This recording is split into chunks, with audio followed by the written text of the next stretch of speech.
Hello, everyone. This is MMA Interesting Prospects podcast. Today, our guest is Damion Oranday, who will fight on Fury FC 100 January 12th. Hello, Damon. How are you? I'm good. Thank you guys for having me. Uh, in just a few weeks, you will have your second pro bout. It will be against the fighter who is like in pro MMA more experienced than you, Hmm. but probably it will be not your toughest fight because you have like quite busy and you fought against good opponents on your in your amateur career. But overall, what do you think about him as the opponent and how your camp is going for now? Yeah, the we'll start with the camp. The camp's going really well. I was already in really good shape coming into this fight. I was supposed to fight in November, 10 days out before the fight. My opponent pulled. We couldn't get anybody else. So kind of the last camp rolled all the way through into this camp. So I'm in the best shape I've been for a fight yet. As far as Christian, I don't know much about him. I do know he has quite a few pro fights. Personally, I don't read too much into opponents just because I have had a lot of opponents changes last minute.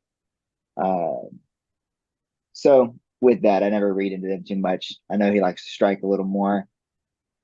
Doesn't change much for me. My game plan is to go in and if the KO comes, the TKO, the submission, whatever comes my way, I'm going to take the first way he wants out. And how much of the weight do you need to cut for this fight?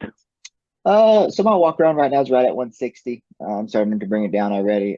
Within a week, I'll be at 155, and we'll look at about an 8 to 10 pound cut max.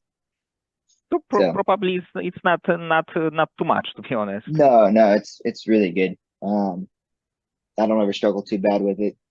Uh, I run strength and conditioning training, 5 to 6 times a week, or 5 to 6 days a week, 3 to 4 hours a day. So with proper training in the camp, weight always falls off quite easily for me. And in May, you made your pro debut. It was against Trevor Loken. And do you have any like takeaways from this fight? Maybe something that you have to think about after that bout? Yeah, definitely. Every fight I've had a takeaway, whether it be a win or a loss. With this fight that I had with Trevor, the kid was super tough, man. Like, I give it to him. He has a lot of heart, a lot of grit. Uh, he withstand a lot of really strong leg locks I put on him. I did a lot of damage to his knee. I know I did. The takeaways from that fight were like, I'm going to use submissions to injure them to do the damage that I need, and then treat it like a punch. Okay, once I've done the injury, I'm just going to either head in a different direction. Whether come on top, throw a little more strikes, head to another limb, or find the back and try to choke them out. It's going to be using it as damage versus trying to make them tap. But actually, in that fight, you looked really good because you were like looking for the finish. So I think that it's also quite important because maybe like 1 second and he would be like forced to tap out. So I think Yeah, with this style you can damage people and win a lot of fights, even from your back or like going for the heel hooks. definitely, definitely. And in your fights, especially on the amateur level, we can see that you have a very good arm bars. And is it Yeah. your like favorite submission to use in MMA fight? Um, Honestly, it could be the arm bar or the rear naked choke. Both are two submissions I used a lot. Um, but honestly, I don't think there's a submission that I won't be able to finish in my weight class against any guys. Like if I get a hold of a Kimura, if I get a guillotine, like I'm gonna be able to finish all these guys because I have good jiu-jitsu. I've been trained jiu-jitsu over 15 years now. I competed at the highest level uh, in jiu-jitsu. I competed on the world stage, won a lot of world and Pan Am medals. So I feel like my submission game all around, whether it be leg locks, arm attacks, and chokeholds, I'm gonna be able to finish most guys.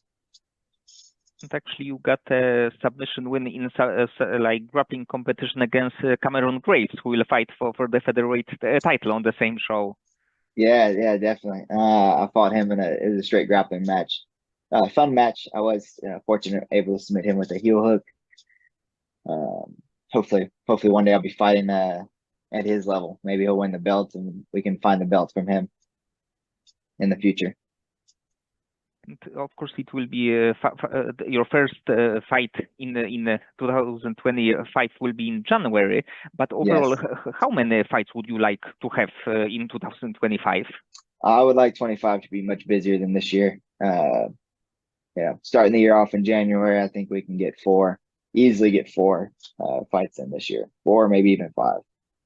The goal is to stay active, busy, and keep knocking people down. And probably Fury FC will give you some good opponents because even on their amateur level on the amateur scene, they have a lot of very good fighters who after like winning the title are in the top ranks on the like top of the rankings in the divisions in Fury FC, which is I believe like maybe even the top Yeah, regional yeah, promotion. So I think that when you win the even amateur title, it means a lot. definitely, definitely. You look at all the amateur champs that came through Fury, a lot of them ran through the pros and already made it to the top level, went to the UFC and stuff like this. So uh, I was able to win the amateur 145 title, so I think that's gonna have the same trajectory for me. I'm gonna hopefully run through these ranks, and we'll start looking hopefully towards the UFC in the next 2 years or so. And when did you start training BJJ, like pure BJJ? Yeah, so I trained jiu-jitsu when I was 11 years old, and I dabbled in MMA as a teenager, my whole teenager years. I did my amateur debut at 17. That one I thought was going to kind of be a one and done, and then in 2022 I found my way back to training striking and wanted to pursue professional MMA. Yes, this kind of like break is it's kind of crazy because it's kind of rarely seen this kind of break like so many years. Yeah, yeah. When I was like 17, 18, I decided I was going to pursue professional jiu-jitsu. Uh, and I like what I did because I was able to kind of master a craft, and I got really good jiu-jitsu. Like I said, I competed at the highest level and there. So being able to bring those tools and that experience I have to the cage, I think it's a big advantage over a lot of the new MMA fighters. They haven't fought at a big stage before stepping in the cage. And in this break, did you like train anything like striking connected or no like only pure jiu-jitsu? Pure jiu-jitsu in that time frame. I stopped striking around 2014, and like I said, 8 years later, 2022, I came back to striking. And when I came to striking, it was for MMA. It was pure MMA training. But probably it was a very good for your head because like years of eating punches in the training room, it can be like not the best thing. Yeah, definitely. Have CTE at 25, that would have been too good. Yes, definitely. And if you can tell me more about the gym that you are training MMA, because I believe that you are owner of your own like school of Yeah, BJJ. yeah. Jiu-jitsu gym, I own my own. I've had that for about 8 years now. When I picked up MMA, I did a lot of research. I found the gym, Drew Tychek. I've known him in the community for quite a few years now. And when I decided, okay, that's where I'm going to go, I'm going to go train with him. He's a coach that's been around for a long time in Houston. He's kind of a veteran pioneer for Houston. So I knew that I wanted to go train with him, and I have a lot of good training partners over there. And one of my main training partners is got a heavy pro record, like 14 and 5 or something like that as a pro 155 or so. I knew training with him would be awesome for me. That he'd be able to share his experience. And can you share like names of the fighters, maybe this fighter or maybe even like less known or less experienced fighters, but the fighters with a lot of skills that you've got in the training room? Yeah. Nico that I mentioned, Nico Echeverry, he's the 155er. We have a 185er, Felipe Rocha. He's an upcoming guy right now as well. He's 2-0 as a professional. He won two different amateur belts as well through Fury. I think he's undefeated right now in all his MMA fights, and he had kind of the same as me, real high level jiu-jitsu, and came to MMA along with we got dozens of really, really tough amateurs in the training room as well. So it's a great room to be in. Small team, but great room, great environment, great coaching. And about your BJJ school, you have this with your brother, right? Yes, it's actually my whole family. So I own the location. It's me and my wife run that location full time, and then my brother and mom, both black belts as well, own and run a location full time as well, along with my sister, brother-in-law, stepdad. All of us are brown and black belts. So the whole family. Yeah, yeah, yeah. Big family affair, all the way down to my 2-year-old will probably start in 6 months or so. Yes, yes, it's kind of crazy. And about like a grappling competition, because maybe I'm not like super huge fan of like pure grappling. Of course, I Hmm. watch like CJI this year and few other competition, but overall, I'm big fan of like combat jujitsu concept. Yeah, And do you like this kind of style of jujitsu? Would you be interested in taking part of any like tournaments in this sport? yeah. I started watching it kind of as I started transitioning to MMA. I thought combat would be a something different and kind of a segue into MMA.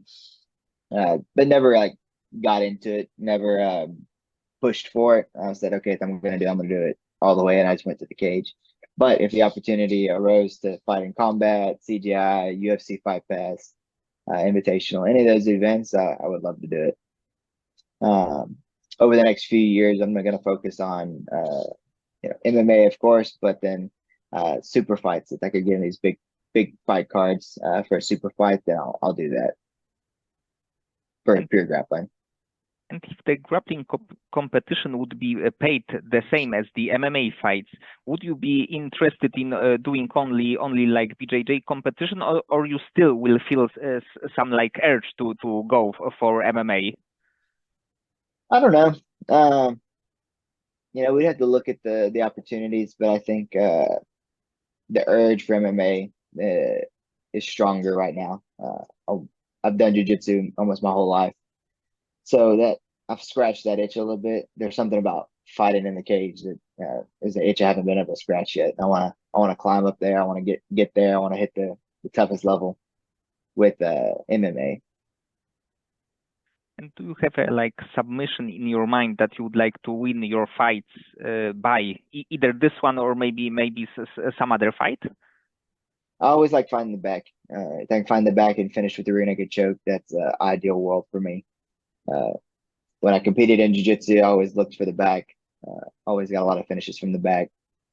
So in MMA, I would like to have the same. I feel like it's the best point of control, the most dominant spot you can be, whether it's a jiu-jitsu match, an MMA fight, or even a street fight. You're going to be able to take care of yourself with your own guy's back, and that's where I'd like to find myself. But probably if the like twister opportunity will show up, you definitely will take it. Yeah, yeah, definitely. If he wants to give up his arm, his leg, he wants to get out of there earlier, I'll take it. And who is your favorite fighter to watch right now from either UFC or overall MMA? Um, Definitely Dustin Poirier. When it comes to striking and boxing, I love watching him. I try to absorb a lot of knowledge from his fights. And then Do Bronx, Charles Oliveira, his grappling skills. And then an older fighter, of course, Damion Maya, his great grappling skills. I love watching him fight. Try to absorb a lot of knowledge from his fights as well. Yes, and Charles got this kind of like opportunistic approach on the like highest level possible. So I think that Yeah, of course it can be risky sometimes, but in the end he become a champion. So it's like hard to deny this yeah, kind of strategy. for sure, for sure. 100%. And when you are thinking about your MMA future, do you see the UFC as your ultimate goal, that the promotion that you need to be in? Definitely, definitely. Like I have a go big or go home mindset. When I stepped in as an amateur, I said, okay, if I'm going to do this, I want to go all the way to the big show, and I'm going to do whatever it takes possible to get there. And I think with Fury is going to be the best opportunity I'm going to have, just because they're putting so many fighters in the UFC right now. And do you have any fighters also maybe from the UFC that you would like to face? Not off the top of my head. I mean, anybody there, upcoming prospects in the UFC, I would love to fight them. To have that opportunity to fight for the promotion is what I see. I never look at fighters and opponents as people like I want to fight. I just want to go there, do my job, and put on a show for myself and for my team and for the fans. And do you sometimes do you think sometimes about maybe the style that can be a problem for your style, just to like think how to possibly beat you, and then because you are thinking about this, you can be better and you can like solve the problem, let's say. For somebody else causing a problem for me, I think it's gonna have to have somebody that's gonna have a better understanding of jiu-jitsu, honestly. Because the strikers, like uh most of the fighters I've fought have all been strikers. And their level of just grappling defense isn't there. I've been able to land my hands, which causes a problem for them. When I land my hands, everybody has to respect them. So then, trying to strike and worry about grappling is really hard for them. So it has to be somebody, I think, with a better understanding of the grappling that's going to give me a hard time. And probably it will be not it will be hard to find someone on your skill on your like level of skills. I hope so. I hope so. Because my skills are leveling up every day. So they're going to have to play catch up. And before your fights, do you feel any like stress or nerves because you know that you are fighting against another like skilled MMA fighter? The day of the fight, I'll have a little bit of nerves, but I always try to embrace the nerves. I always try to embrace the feeling of the room when I walk in, that little bit of adrenaline rush you get because having adrenaline and nerves means you're alive. You're feeling everything that's happening. If you're stone cold and you're not feeling anything, you're going to be slow in the cage. You're not going to be reactive. You're not feeling what's happening because fighting's a feeling. It's reacting and feeling what that guy's doing. So I always embrace just a little bit of the nerves and the butterflies. But as far as like hard nerves and like stressed and freaking out, honestly, no. I think because of my years of competition experience, really helped with that. And probably you had like 100 matches or something around Uh, it. So it's like hundreds, hundreds and hundreds. yes. So it's of course MMA is something different, but in the end, like the moment that you are waiting for the like going to the mat or going to the cage, it's a little bit similar. So Definitely. definitely you have this kind of experience. Yeah, yeah, definitely. And when you have like any free time, do you have any like other hobbies or passions, things that you like to do except like anything connected with MMA or BJJ? Yeah, I'm a busy person. I try to be a businessman as well. I'm always looking for little adventures, little side projects to either make some extra money, um, or just spending time. I have two daughters and a beautiful wife, so I also spend quite a bit of time with them when I can because training does take up a lot of my time. Uh, then my next focus would be them. Okay, Damion. So many thanks for the conversation. I think that in your next fight you will win probably by first round submission, but I'm really interested what's gonna happen in upcoming months for you. Who do you fight and see your progress in a cage? Yeah, definitely. In an ideal world, hopefully I'll be fighting again in March. Hopefully we'll be doing this interview again about our next fight, March, April, and we just keep lining them up.